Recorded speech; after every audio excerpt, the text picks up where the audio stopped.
Welcome to My Artist Friend, the podcast about the artist behind the art. My name is Becky Helms. I am your host, and today is going to be a solo episode, and I'm celebrating 4 months of podcasting. It feels crazy. Like, I've done this every single week for 4 months since November 11th. It seems kind of wild for someone who was out of the creative world for like a good year and a half. Like I shut my shop down May of 2023 and didn't really do anything creatively, not creatively fulfilling, but like publicly creatively to do a project. You know what I mean? And for someone who had been on Instagram for years and years and years, and I blogged for a long time, and I was very much creating things to be seen. And I feel like I kind of disappeared for a while. And it feels good to be back. It feels good to create. And I'm really proud of this podcast. I think it's made good on kind of my original premise to be a podcast that's like going out to lunch with your artist friend to chat about business and life and creativity and all that stuff. I think it's holding up. So I just want to take a minute and celebrate a little bit. As an Enneagram 3, it's very easy for me to just keep going to the next thing, and just taking a break and celebrating this little 4-month milestone feels good. So this is growth for me. So today's episode is going to be 12 books that changed my life. Sounds a little dramatic. They are books that help to change my perspective on things, books that blew my mind, books that just generally live rent-free in my head. So I have kind of 3 categories for it. I have creative books just about creativity or that are creatively fulfilling for me.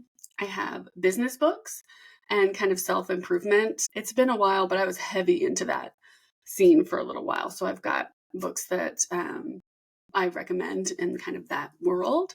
And then the last one are just personal favorites. I tried to grab ones that I owned off of the bookshelf, and there are quite a few that I listened to with my Libby app, with my library card, which I highly recommend. It's like the only reason I would buy an audiobook is if they like truly didn't have it at the library. There's no way I could get it. So it's all of my audiobooks are library books. And I've always got something going. So anyway, let's get into it. So my first batch of books are creative books. Now, this is one I've just listened to, but it maybe is a basic answer. It's Big Magic by Elizabeth Gilbert. I love this book. I have listened to it a few times. Anytime I am feeling kind of creatively spent, or I'm feeling, I don't know, overwhelmed or burnt out, it's really nice to go back to listen to. I've listened to it 2 or 3 times now. And there are some times when if I don't know what to read and if it's available at the library, like I'll just check that out and listen to it. It's so good. It's just a nice little boost of kind of creative comfort. I feel like, you remember you're on this path for a reason, and to kind of jump on ideas when you have them, because, one of the reasons I started the podcast, I was like, you know what, I had been waffling about it for well over a year. I've been thinking about it, and it's like, I could think about it, but then someone else is going to make this. and then the idea will have left me and gone to someone else. I don't know. It gets a little woo-woo. I'm a little woo-woo. But yeah, I don't know. I love this book. Highly, highly recommend. Second creative book, you've heard me holler about it many times because of my morning pages routine, which I love, but it is The Artist's Way. You can tell I did not finish it. If you see where my bookmark sits, maybe a quarter of the way through. And the bookmark is a receipt. But just the morning pages from this kind of changed my life. Like, I've been doing the morning pages. I have a whole episode about journaling. I'll just link that so you can know kind of where I stand and why it's so important to me. And I go into way more detail there. But I do want to go through the whole curriculum eventually. But even if you just get morning pages and a weekly artist date out of this book, it'll change your life. It's so amazingly helpful. So anyway, The Artist Way, if you're feeling blocked, there's lots of journal prompts, lots of things to think about in terms of your creative practice. So you can kind of hone it, really get your practice kind of going again if you're starting a new, something creative, or you're just trying to kind of re-energize yourself. That's a really great. This is a more practical kind of way to get back into things, whereas Big Magic is more of like pep talk, woo-woo, sort of get your spark back sort of a thing. I think they're both kind of, different sides of the same coin, just to get you energized and excited and get your creative juices flowing. So yeah, love it. Love it. Now, a more kind of practical art book that is a huge inspiration to me, and I go back to again and again, even just to ogle the work, is Mid-Century Modern Graphic Design by Theo Inglis. This book, hold on, you open it to any page, it's like, are you kidding me? Every single thing in this book is absolutely gorgeous. It goes through posters, it goes through graphic design, it goes through album covers. I think it's absolutely beautiful, and it's a wonderful inspiration if you want to practice mid-century design, or if you like simpler or bold designs. You can't even say simple because some of the stuff is so detailed, but I am obviously a sucker for mid-century everything, like 50s and 60s aesthetics. Like, we bought a mid-century house. I am obsessed with the typography and the art styles and the cartoons from that time. And like, I eat it up. I eat all of it up. And everything about this book is so great. So if you want some creative inspiration in graphic design or mid-century design and illustration, highly recommend this book. It's fun to just flip through, and then it gives you fun things to practice, styles to emulate. I'm obsessed. I love this book. And the last creative book that I cannot recommend enough is Colorful Living by Rachel May Smith. Now, Rachel is a friend of mine. We met, it was 10 years ago now, when we met on Twitter, and we became kind of blogging friends, and she came down to Austin and we hosted a craft night at the Burlap Bag, and it was so fun. We made wooden bead necklaces, and there were so many amazing folks there, and it was just such a really cool time. And she's amazing. She's written another book called Hello Color, which is also fantastic. But this book in particular, she just came out with, and I love it. It's all about color and color theory and how you can use it in your life, in your home, in your clothes, how you design, like everything, to help you feel better. It's simple ways to brighten your world through design, decor, fashion, and more. And one of the things I love, A, her photography is gorgeous. And B, look how cute she is. If you're on YouTube, you should take a peek on YouTube just to see, if you want to see the stuff that I'm showing off. Obviously, you cannot see it on a podcast. But inside this book, there's gorgeous photography, and she has so many examples of color palettes to use, and she explains how color works throughout your life. Like, I can't, even on these little, like, edges of the pages, she'll have samples of color palettes. She's got some of her favorites. And it's just a fun thing to think about when you are designing your home or buying new clothes or anything. Think about how you want to feel, because I've always been a dopamine decor girly. Like, I am definitely not a minimalist. I love my tchotchkes. I love a knick-knack. I love thrifting and antiquing, and I love that there's a name for it now, dopamine core. Don't pay attention to this office yet. Okay, I'm working on it, but it will be so pink and full of so many shelves of knickknacks that I'm excited about. But I love the idea of intentionally thinking of colors and ways to decorate to make yourself happier. Like when you're designing your space, a lot of us aren't spending a lot of money right now. A lot of us just aren't going out. But we can make our space beautiful, and we can make our space comfortable or cheerful or calm or exciting or however you want to feel in your home. This book will help you find colors to enhance that. And there's so much good stuff in this book. You have to get it. It's amazing. Also, it just looks pretty. It's a good like coffee table book too, just to thumb through. Anyway, if you're a color nerd like me, if you just want examples of color palettes to use in your artwork, there's so many uses for this book. So Colorful Living. We love Rachel. It's brilliant. Okay, now we're moving on to the business and self-improvement section. If you want to just scoot ahead to the personal, I totally understand. I'm not really listening to a lot of self-improvement and business stuff right now anymore, but some of these books are really helpful to me in that part of my life. So I wanted to give them some space. So first one, We Should All Be Millionaires by Rachel Rogers. This book is written for women, and it helps to break through so many, like limiting beliefs and societal expectations of what women should be earning and why and how. Like, this book made me cry. I felt so seen in this book. She gives you practical advice. She really helps to break down a lot of barriers. I think every woman who owns a business, art business, entrepreneur, whatever, should read this book. It's incredible. I've given copies to friends. Like, I have multiple copies. I'm like, take this, this is necessary reading for any woman, really. It's so good. I need to reread it because it's just a woman's guide to earning more, building wealth, and gaining economic power. Lord knows we need it. Okay.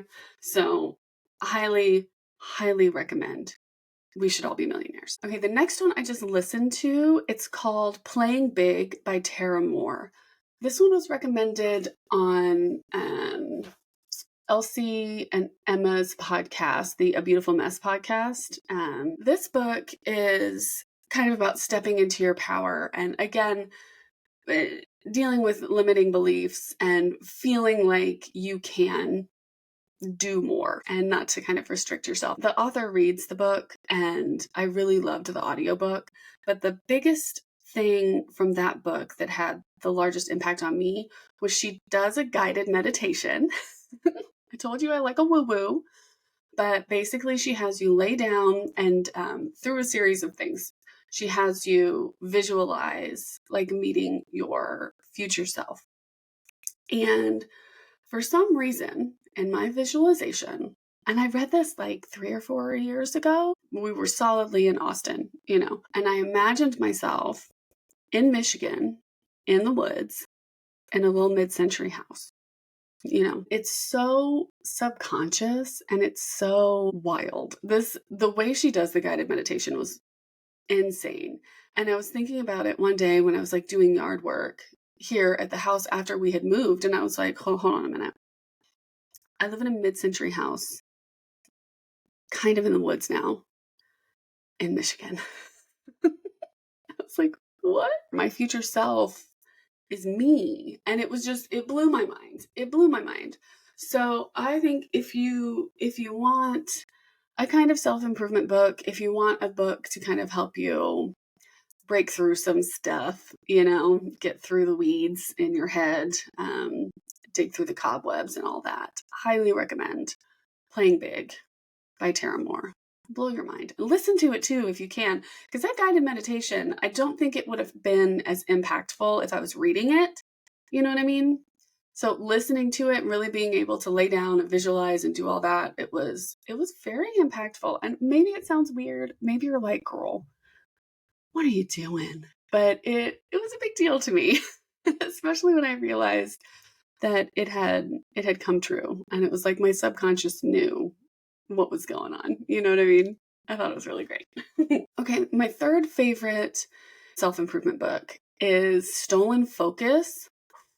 Y'all, I listened to this on our big drive up from Texas to Michigan, and it blew my mind. It talked about the significance of screen time.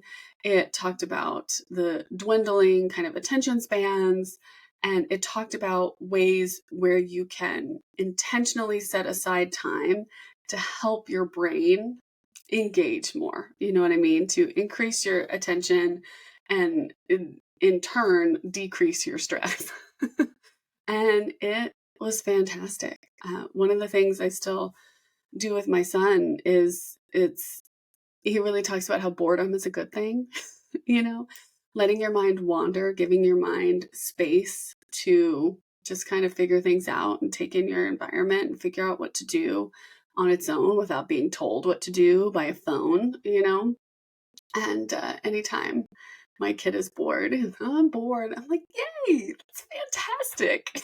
You know, I can't wait to see what your mind comes up with when you're bored, you know. And there are a lot of other things that he talks about in that book, but if you are at all concerned about, you know, your screen time, your level of attention, the retention that you have with the information that you're taking in, your general stress level with everything that's going on, I think Stolen Focus gives you a lot of really good, I don't know, actionable things to do, things to add into your day that can help you kind of regulate and I don't know, get your brain space back. It's nice. I liked it a lot. That's definitely one I would reread as well. Okay, this last one is very specific and nerdy, but it's the Graphic Artists Guild Pricing and Ethical Guidelines Handbook. I have the 15th edition. It's probably way up there by now. I got this one in college.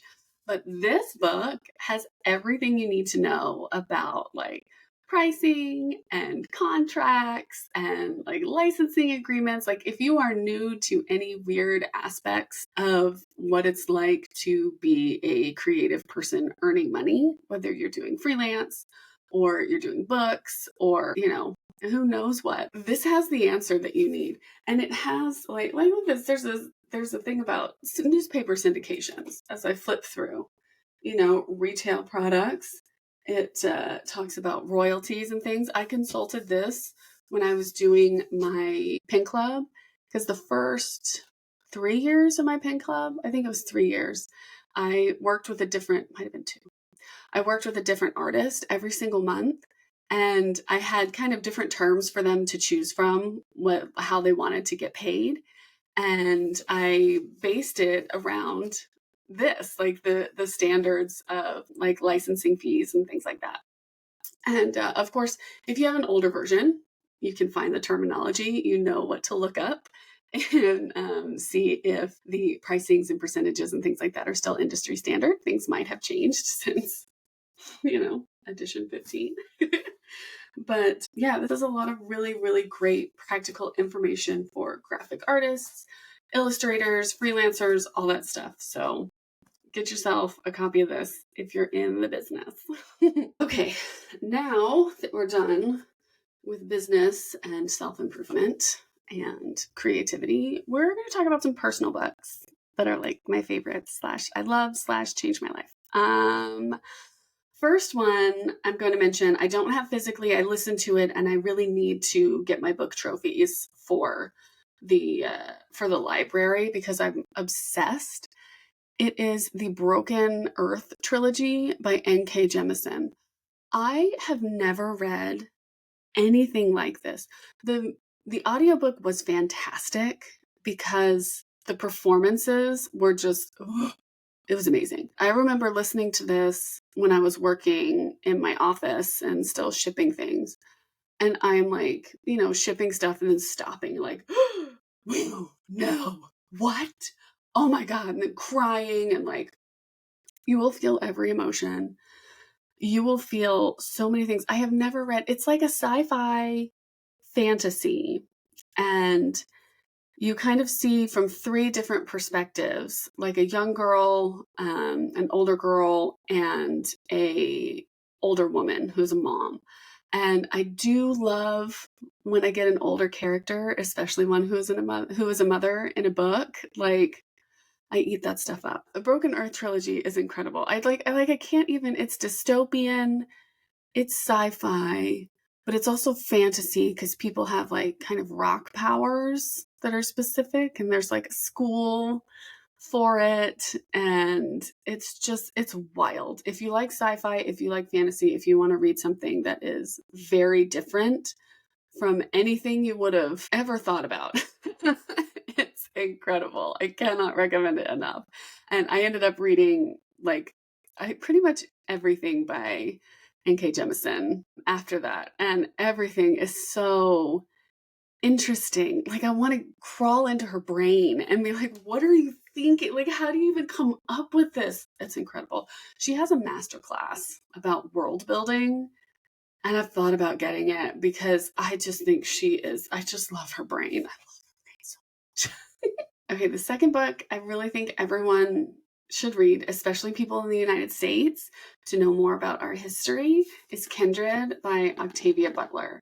This book takes a woman from 1976 and she randomly goes back in time to when folks were enslaved. I forget what the dates were, 1700s, I think. I'm not sure. Don't hold me to that. And it's wild to see her move through this world as a woman who like has a white partner in 1976.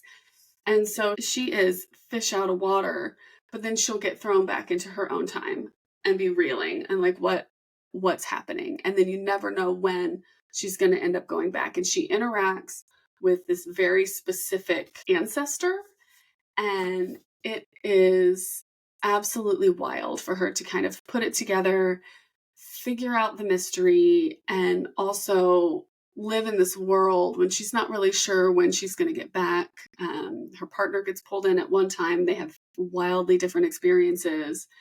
And you really get to see kind of the lives of the enslaved people, what it was like for them, and how horrifying it is when they get broken up and people are just lost. You know what I mean? Like at the whims of the owners. And it's I think it's something that everyone needs to read. I think it gave me a completely new perspective. It's very powerful. This is one that just lives rent-free in my head. You know, I will think about it at least once a week and be like, oh my God. Like this is a classic. Everybody should read it. This should be required reading in school for everybody. So anyway, read this book. It's so good. It will stay with you forever. Okay, another book that has stayed with me forever and ever. I read this in a college English class in the early 2000s, and it has stayed with me forever. It is Alias Grace by Margaret Atwood. This book, it is a mystery. It's a murder mystery. You don't really know what's going on. Is someone crazy? Are they not crazy? Is she possessed? Is there a ghost? I don't know. It's wild. But it follows a woman who travels across the sea to Canada, and she becomes kind of a maid in these big houses, and she makes a friend and things happen, and she ends up going to a different house. And it's, I don't know. I don't want to give away too much. There was a Netflix show based on it a few years ago that actually did a really great job with the book. It was like reading it when I was watching it. It was fantastic. So highly recommend that as well. But if you want a mystery in like 1800s Canada starring a maid who may or may not be a possessed murderess, highly recommend. I mean, not a murderess, just go around. You know, there aren't multiple murders. Well, anyway, this book is fantastic, and I think about it all the time. There's a seance scene in this that will have you going like, what is happening? It's so good. Also, each of the chapters are quilt blocks. Like the first one's called A Jagged Edge, and it has examples in the book of what the quilt blocks look like, because there is so much like quilting and mending and things like that in the book with her job as a maid and kind of woman in the house that takes care of such things. So I think it's really interesting. And now I kind of want to make a quilt based on this book. So we'll see if that happens. Okay, now don't laugh at me, but A Court of Mist and Fury really did change my life.